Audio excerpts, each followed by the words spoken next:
Why you shouldn't do any cardio. So here's why I don't do any cardio, at least almost no cardio. Why are you doing cardio anyway? Let me guess. You want to lose body fat, right? Alright. Here's how you lose body fat. You calculate your caloric needs. I'll link a calculator down below. And then you subtract 10 to 20%. And that's what you eat. And that's how you lose body fat, okay? It's as simple as that. Doesn't matter which diet. There's no special diet, no nothing. 20% deficit, you will lose body fat, period. Now, why do people cardio then?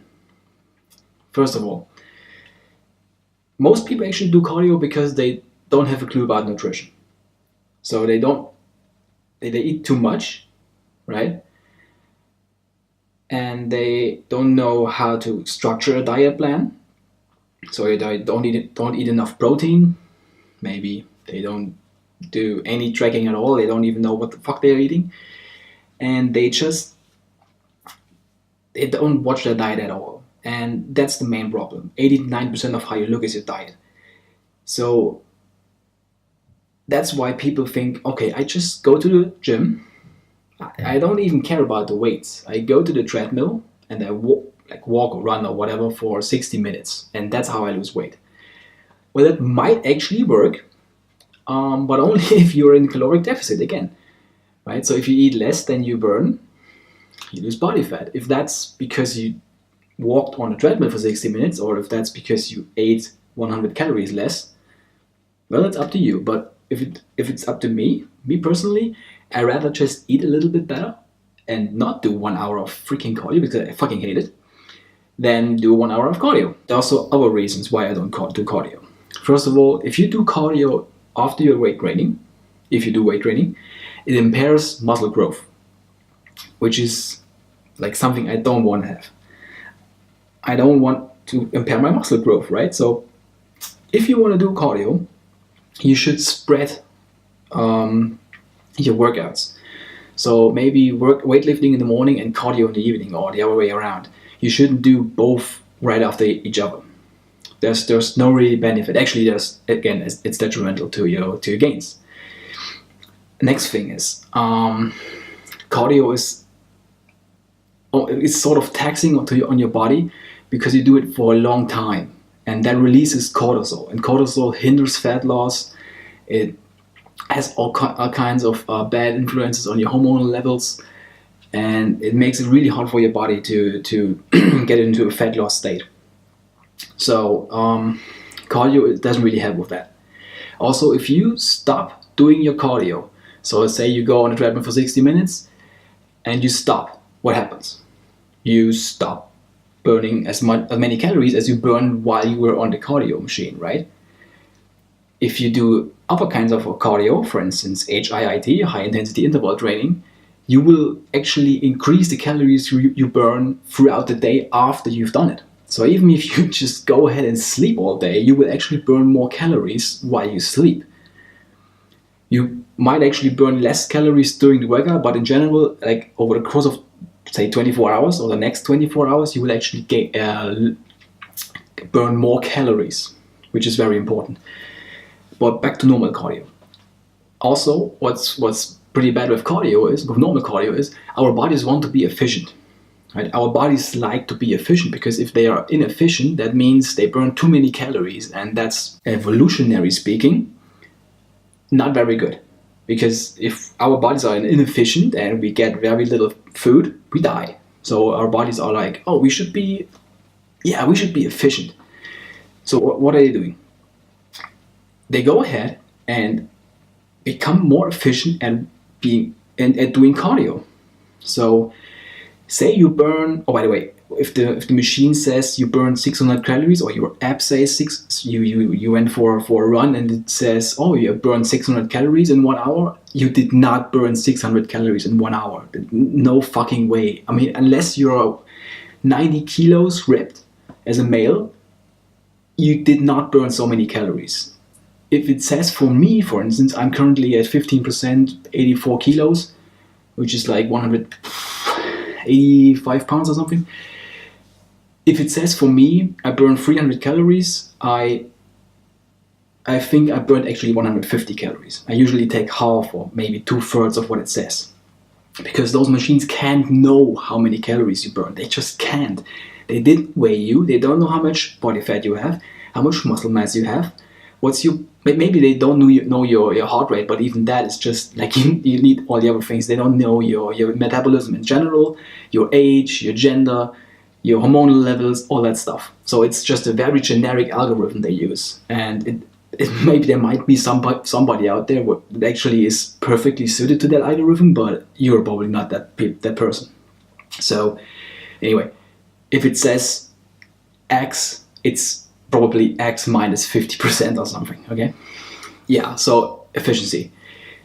If you say, it says 600, you think you burn 300, if you do that over the course of months, or maybe even weeks, depending on your body will become more efficient, which means you will burn less calories while you're doing cardio. So for instance, you burn 300 on the first day, and then you burn maybe 290 or whatever in the first or the third week, and then at some point you might actually just burn 200 or something. I mean, the numbers vary from person to person, of course, but that's how it is. Your body will become more efficient. That's why when you start jogging or running, you might be done by after 15 minutes. You just can't do any more than 15 minutes, right? If you're really unfit. And then after a few weeks, you can do 30 minutes, and then 60 minutes, and then 80 minutes, or whatever. What do you want to do? At some point, run 4 hours on the treadmill every day? That's what a lot of people do. They run 2 hours to lose weight, but they could have just eaten the right things, right?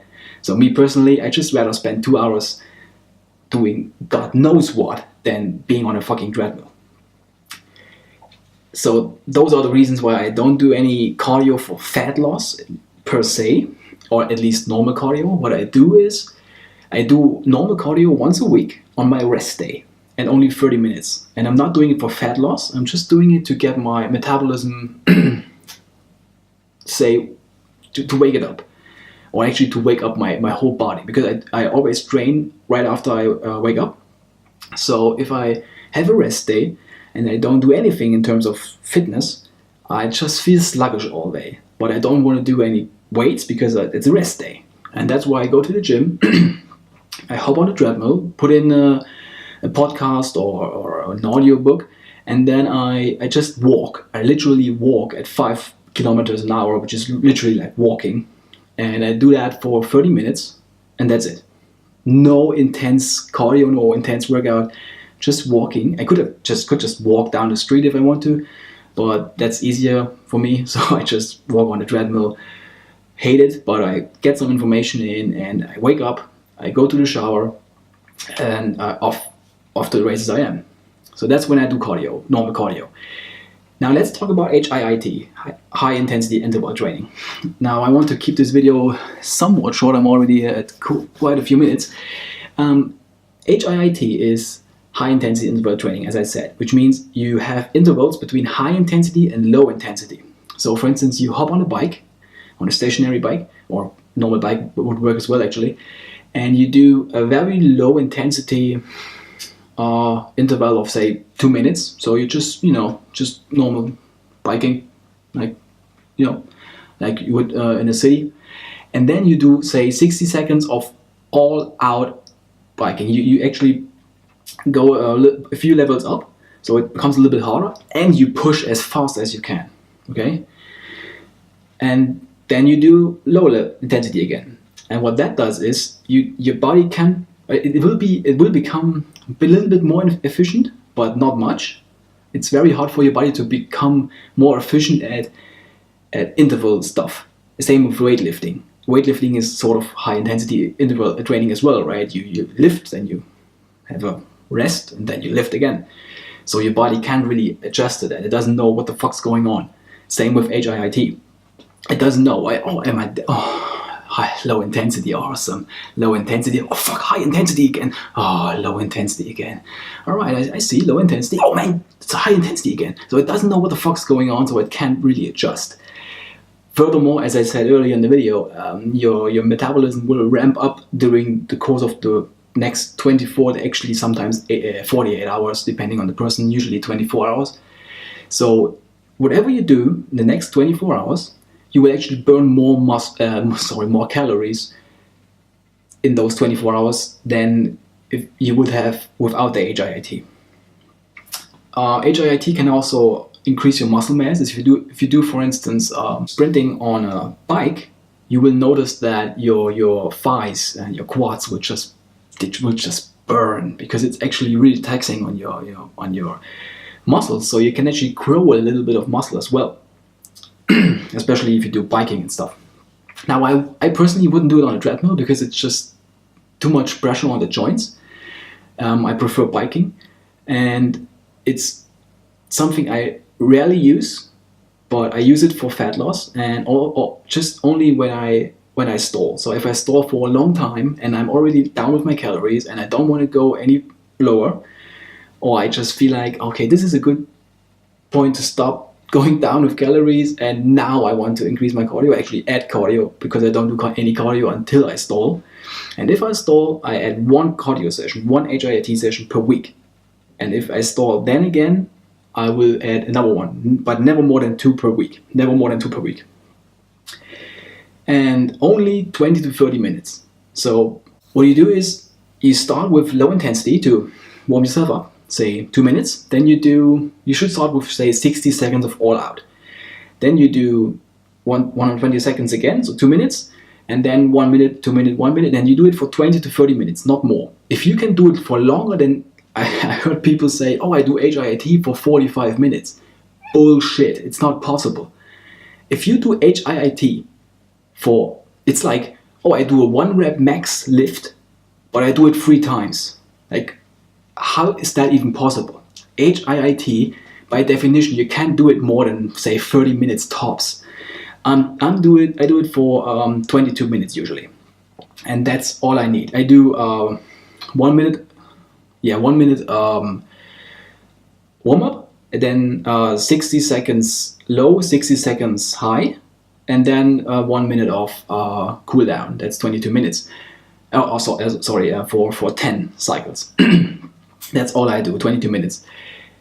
Another question to really hit this point home is, people ask how much intensity. You need 85 to 95% of your VO2 max. What that means is how much energy, how much oxygen you need. How much oxygen you have to breathe because you burn so much. And you don't have to actually measure that. The way I would do it is you warm yourself up a little bit. When you do it the first time, you warm yourself up a little bit on a bike or whatever, and then you crank up the level to the sort of the level you would use in a high intensity interval.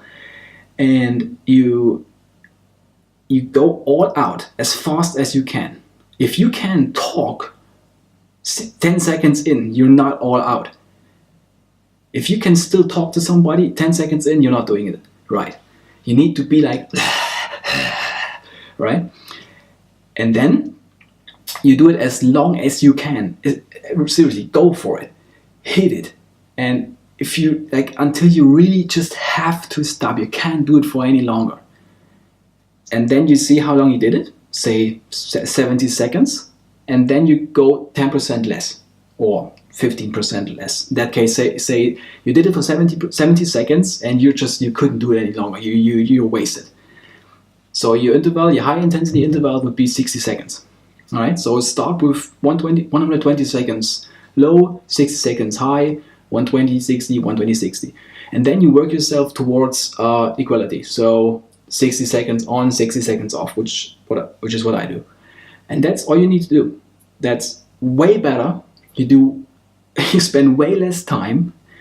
You have no negative effects in terms of impaired muscle growth, or actually you also get hormonal release in the HIIT. So when I'm done with cardio, I feel like shit.